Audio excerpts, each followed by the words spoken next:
Have you given consideration? I read somewhere that you said if I fell behind badly, I'd get out. Are you thinking about when you would get out of this race? Not even a thought. Not even 1% of a thought. Look, it's a phony deal that was perpetrated on the public. I was asked a simple question by Chuck Todd at Meet the Press, and I gave a very honorable and honest answer. I said, sure, if I was doing terribly, like some of these people, I wouldn't stay in. I mean, who would stay in? But I'm not. I'm leading every single poll. One poll came out yesterday, 30 or the other day. I'm at 35% nationally. 35%. I'm 20 points ahead of everybody else. Why would I get out? So they asked me a question, and instead of saying like these politicians, I watch these guys that are down at 0 and 1%, and they ask the same question: Would you think about getting? Oh, I'll never get out. I'll never get out. And you know they're going to be out in the next 2 weeks, okay? But they say that because that's I understand where your take is on them, but you know because there's contraction. I'm not getting out. I'm not going anywhere, Chris. I'm leading every poll. I'm leading every state. I'm not going anywhere, okay? I mean, I'll answer it a little bit differently. I gave a very honest answer. I said, look, if for some reason I had no chance and I collapsed, and they take that as saying, oh, maybe there's a little weakness in Trump in terms of the answer. There's no weakness. I'm not going anywhere. I'm leading every poll, and I'm gonna win, and I'm gonna make our country great again. That's what I'm not in this to have self-glorification. I've had plenty of that. I don't need that. I'm in it to make our country great again. And right now I'm leading. I'm winning. I'm winning by big numbers. Right, but there is contraction. By really big numbers. There is contraction. I'm not getting out. There is contraction, though. I'm not talking about you getting out. That was one question. The next question is... It depends on what poll you look at. If you look at some of the polls that came out 2-3 days ago, I mean, the NBC poll I was at 29. The OAN poll, I was at 35. That came out 2 days ago. But there is 35. Right, but there is contraction. Your numbers are coming down a little bit. Others are moving up. There was a 20-point lead. Right. Yeah, I mean, there's contraction in your mind, Chris, because everybody says, in the meantime, I'm there's still contraction. by 5, 6 there's contraction in math. State. It's math. It's not my mind. 29 to 24. That's math. That's not my mind. Why aren't you quoting the polls where there's a 20-point lead? I'm just showing the New Hampshire and the Iowa one. My question is that you hear people saying that you should get out or you have to change. I don't hear that, Chris. I don't hear that. Well, he asked a question. Well, you do hear Romney's guy went on and said, I think he's going to get out before Iowa. Question, would you ever get out? I said, yeah, if I thought I wasn't going to win, I'm not a masochist. I told him that. I'm not a masochist if I thought it's going to win. And they end up saying, oh, Trump, look, he might. It's so disgusting. I'll tell you what, the media is so dishonest. It's so disgusting. Well, I'm trying to ask you honest questions. Let me ask you about this. I'm giving you an answer. Okay, let me make it a little bit different. I'm not getting out. I'm going to win, okay? For a town hall, since the guy at the town hall said the president is a Muslim, that we have problems with the Muslims in this country, and we have to get them out. If something like that comes up again, would you handle it differently? I don't think so, no. No, I don't think so. I don't know who the gentleman was, but he obviously disliked President Obama very much. I don't think I have to defend President Obama. He was very strong on his stance, and still I don't know who this guy was. But some would say you're I will tell you this: that you're not he was. Well, you're defending the truth. Remember this: you're not saying I defended. I didn't respond. Yeah. Okay. It's the first time in my life I've caused controversy, but not responding. I thought I was very good. I didn't respond, and I ended up causing controversy. He said Muslims are a problem. Okay, that's what he said. Okay, are they a problem? You tell me. And I say, I don't see the people, and I use it often, that knocked down the World Trade Center going back to Sweden. Okay? So he said Muslims are a problem. That was part of what he said. Well, I mean, can you make the case that it's been tough? And by the way, most Muslims, I know many, are great people, just so you put it on the record. So let's say, do you think Muslims are a problem? Well, I think a certain segment are certainly a problem, and unless you want to be so politically correct where you want me to say, oh, absolutely not. I mean, you have ISIS, you have the migration, you have all of this stuff, you have, you know, a lot of people think you can end up with World War III over the Middle East. I've heard that for 25 years.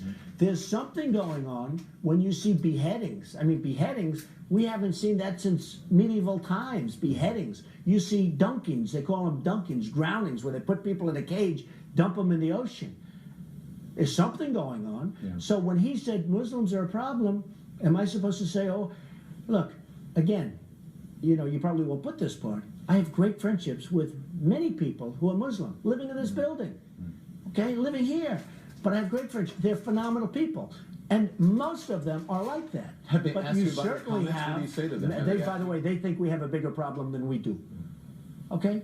They think we have a bigger problem because there's a radical Islamic group of people that is brutal. And unless our country gets tough and smart, and unless we have the right leadership done, we're in big trouble. But, you know, it has been pointed out that politicians do have to think strategically, or people who are running to be the president of the United States. And he does have a problem at the moment with Hispanics. So what's his plan for that?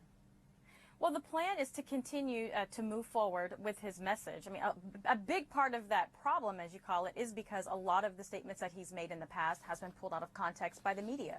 But we are seeing that breakthrough.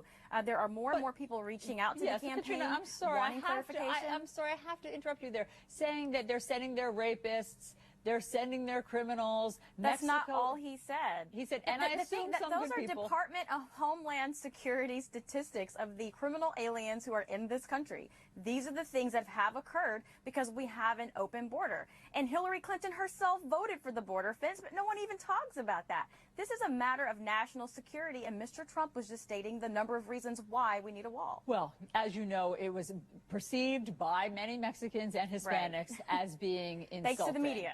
Well, because no, that's this the was only his part the statement. media Katrina, talks about. They only talk about Katrina. rapists. They only talk about those These things. They were never his talk about the words. sentences that followed those sentences. Katrina, I don't know that that's fair. These were his words. Repeating back Mr. Trump's Yes. words are not the media skewing them. This was his opener. His opening salvo did offend Mexicans and Hispanics.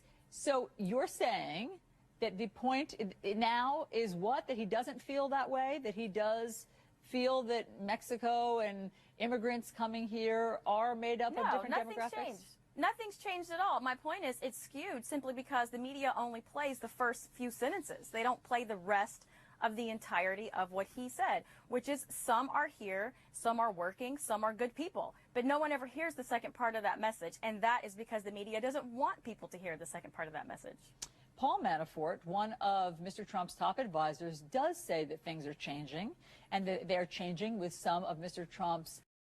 So, Matthew, a lot has been made in this campaign of the language that is used, the name-calling that's been used, especially in the primary. As an 11-year-old watching it, what's your reaction?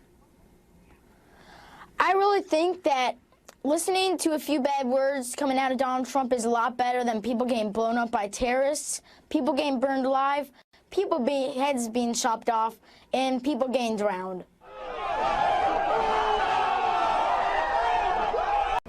The Pew Research says that there are, for immigrants on the whole, Come on, try getting it out. Try getting it out. I'll get it out. I mean, I don't know if you're going to put this on television, but you don't even know what you're talking about. Try getting it out. Go ahead. That America already is great, but we are great because we are good. America's great. All right, so I want to ask you, what was it about Hillary Clinton's argument that resonated with you following Donald Trump's defense of the video? She stated that America is already great, and I tend to agree with that. Though we are slow in progressing in a number of areas, we are progressing, and we need to continue the momentum. Let me ask you about Lewandowski. Initially, your campaign said this never happened. There was no video of it. You came out and said you thought this person was perhaps making it up, this reporter. Lewandowski himself tweeted saying, I never met this reporter, I never touched this person. Now the video shows he clearly did touch this person. Well, whether or not you think it was battery or not. Touch. I don't know what touch means. Well, he said, I never touched this person. And then she says, oh, look at my arm. I mean, did he mislead you as well? Not at all. No, not at all. Look, I didn't know we had all these security cameras all over. By the time I found out, I said, wow, this is really wonderful. This exonerates him totally. Now, but if it would have happened, you know, she said she went to the mistake. ground or something to the effect that she almost went to the ground. She was in pain. She went to the ground. When she found out that there was a security camera and that they had her on tape, all of a sudden that story changed. No, she that's didn't not true. talk She about says her story has remained exactly the same. She was really? knocked a little Can bit I off. read this to you then, Yeah, that she was knocked off Do you mind balance, if I but read she this remained to you? standing. Do you mind if I read you her statement? I mean, give me a break. You know, the problem is everybody dumps people when there's like a sign of political incorrectness. I'm just going to read, if I can find it. She said she was almost knocked off balance, but she said she was standing. almost knocked off balance, right? Here's what she said. You want to read it or you want me to do it? You're a professional announcer. Why don't you read it? The bottom part. The bottom. Now, that's an exact quote from her prior to seeing the cameras, and now she says, oh, I better change my story, I guess. This quote says, I was jolted backwards. Someone had grabbed me tightly by the arm and yanked me down. I almost fell to the ground, but was able to maintain my balance nonetheless. I was shaken. Campaign managers aren't supposed to try to forcefully throw reporters to the ground.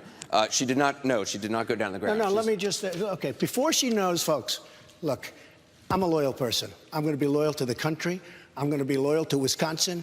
We have to tell it like it is. It would be so easy for me to terminate this man, ruin his life, ruin his family. He's got 4 beautiful children in New Hampshire, ruin his whole everything, and say you're fired, okay? I fired many people, especially in The Apprentice.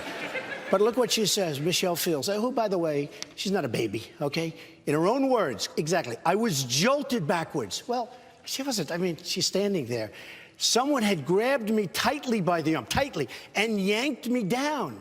She wasn't yanked down. She was like, she didn't even have any expression. If somebody in this audience gets whacked or gets hurt, including me, you get hit a little bit, you go, wow, there's no emotion. Okay, wait a minute. I almost fell to the ground. She didn't almost fall to the ground. He got in her way. And by the way, she was grabbing me. Am I supposed to press charges against her? Oh, my arm is hurting. You've suggested Anderson, my arm is just killing me. It's never been the same. You've suggested you might. Excuse me. I didn't suggest. Well, yeah, you did. I tweeted. No, I tweeted. I asked a tweet the is a suggestion. Should I press charges? Are you going to? Sure. I don't know. Maybe I should, right? Because you know what? She was grabbing me.